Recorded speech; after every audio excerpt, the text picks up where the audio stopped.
नमस्कारम। आदित्य जीवन में आपका स्वागत है।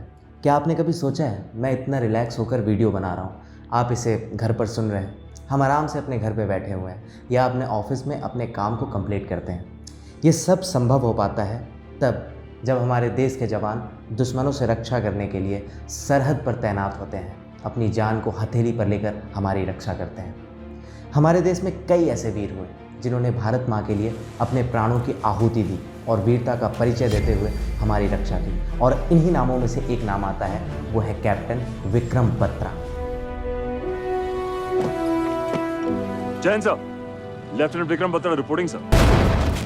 कैप्टन विक्रम बत्रा के जीवन से जुड़ी कहानियों पर आधारित एक फिल्म आ रही है जिसका नाम है शेरशाह। मूवी का ट्रेलर रिलीज हो चुका है, आप में से कुछ लोगों ने ज़रूर देखा होगा और जिन्होंने नहीं देखा है वो ज़रूर देखें।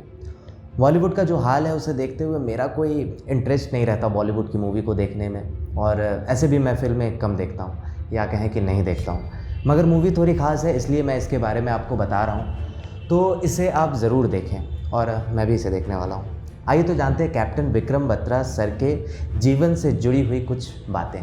ये कहानी शुरू होती है पालमपुर निवासी GL बत्रा और कमल कांता बत्रा के घर से। 9 सितंबर 1974 को दो बेटियों के बाद दो जुड़वा बच्चों का जन्म होता है। माँ कमल कांता की श्री रामचरित्र मानस में गहरी रुचि होने के कारण उन्होंने अपने दोनों बच्चों का नाम लव और कुश रखा। लव यानी विक्रम, कुश यानी विशाल। प्रारंभिक पढ़ाई के लिए कैप्टन विक्रम बत्रा को DAV स्कूल में एडमिशन कराया गया, फिर बाद में उन्हें सेंट्रल स्कूल पालमपुर में भेज दिया गया। सेना के छावनी में स्कूल होने के कारण और बचपन से ही पिताजी द्वारा देशभक्ति कहानी सुनाए जाने के कारण कैप्टन विक्रम बत्रा के अंदर बचपन से ही देशभक्ति भावना जागृत होने लगी थी।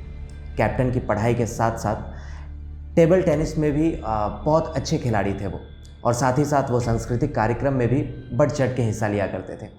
आगे चलकर वो आगे की पढ़ाई के लिए चंडीगढ़ चले गए और वहाँ से उन्होंने साइंस से ग्रेजुएशन कंप्लीट किया। इसी दौरान वो NCC के सर्वश्रेष्ठ कैडेट में चुने गए। उन्होंने सेना जाने का पूरा मन बना लिया था। हालांकि कैप्टन को इस दौरान मर्चेंट नेवी में भी नौकरी मिली, मगर जब देश के लिए कुछ कर गुजरने की चाहत मन में हो तो भला कोई और काम कैसे कर सकता है। आखिरकार कैप्टन की लगन और चाहत ने रंग दिखाई और कैप्टन विक्रम बत्रा का चयन CDS के जरिए सेना में हो गया। जुलाई 1996 में उन्होंने भारतीय सैन्य अकादमी देहरादून में प्रवेश लिया। दिसंबर 1997 में प्रशिक्षण समाप्त होने पर उन्हें 6 दिसंबर 1997 को जम्मू के सोपोर नामक स्थान पर सेना के 13 जम्मू कश्मीर राइफल्स में लेफ्टिनेंट के पद पर नियुक्ति मिली। उन्होंने 1999 में कमांडो ट्रेनिंग के साथ कई प्रशिक्षण भी लिए। हर फौजी की इच्छा होती है कि एक बार उसे देश की रक्षा के लिए जंग में शामिल होने का मौका मिले, और वो दिन कैप्टन विक्रम बत्रा के जीवन में भी आया। 1999 में भारत और पाकिस्तान के बीच कारगिल युद्ध शुरू हुआ। 1 जून 1999 को उनकी टुकड़ी को कारगिल युद्ध में भेजा गया। श्रीनगर लेह मार्ग के ठीक ऊपर सबसे महत्वपूर्ण पॉइंट 5140 को पाक सेना से मुक्ति कराना था, जिसकी जिम्मेदारी कैप्टन बत्रा की टुकड़ी को मिली। उन्होंने अपनी बुद्धि, अपने शौर्य का प्रदर्शन करते हुए अपने साथियों के साथ 20 जून 1999 की सुबह को 3:30 पर इस चोटी को अपने कब्जे में ले लिया। इसके बाद जब उन्होंने रेडियो के माध्यम से विजय उद्घोष करते हुए ये दिल मांगे मोर कहा, तब सेना के साथ पूरे भारत में उनका नाम सबकी जुबान पर छा गया था। Success की was ये दिल मांगे मोर. The guys were so highly charged up that they're wanting that some more bunkers should have been there and we would have got the more chaff. इस युद्ध में उनका कोड नेम था शेरशाह और इसके बाद उन्हें कारगिल का शेर भी कहा गया। अगले दिन पॉइंट 5140 में भारतीय झंडे के साथ कैप्टन विक्रम बत्रा और उनकी टीम की फोटो मीडिया में आ गई थी। इसके बाद अब बारी थी पॉइंट 4875 को अपने कब्जे में करने की। इसके लिए भी कैप्टन विक्रम बत्रा की टुकड़ी को चुना गया। कैप्टन बत्रा ने आक्रमण का नेतृत्व करते हुए पाकिस्तान सेना के 5 सैनिक को बहुत ही नज़दीक से मार गिराया था। लड़ाई बिल्कुल आमने सामने की हो रही थी। इस दौरान कैप्टन बत्रा को गंभीर जख्म भी लगे, मगर उसके बाद भी वे रेंगते हुए शत्रु की ओर आगे बढ़े और उसके ठिकाने पर ग्रेनेड फेंका, जिससे कि वहाँ पे शत्रु का सफाया हो गया। कैप्टन विक्रम बत्रा ने अपनी लीडरशिप दिखाते हुए सबसे आगे रहकर सेना को एक साथ मिलकर कार्रवाई करने के लिए प्रेरित किया, जिसके कारण से उन्होंने कई पाकिस्तानी सैनिकों को मौत के घाट उतारा।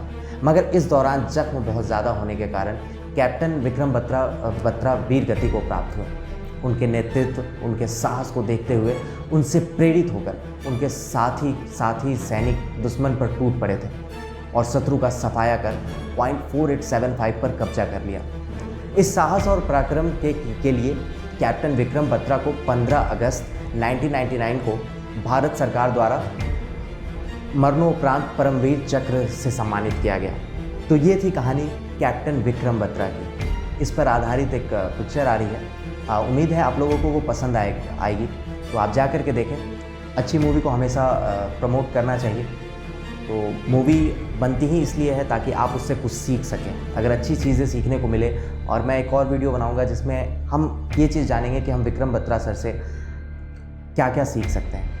तो इस वीडियो अगर पसंद आया हो, ये जानकारी औरों तक पहुंचाइए ताकि इसकी जो मेन जानकारियाँ थी वो मैंने आपको बताई। शायद ये मूवी में भी और डिटेल में बताया गया हो। तो फिर मिलते हैं नेक्स्ट वीडियो में और सीखेंगे कि विक्रम बत्रा सर से हम क्या कुछ सीख सकते हैं। तब तक के लिए अपना ख्याल रखिए। धन्यवाद।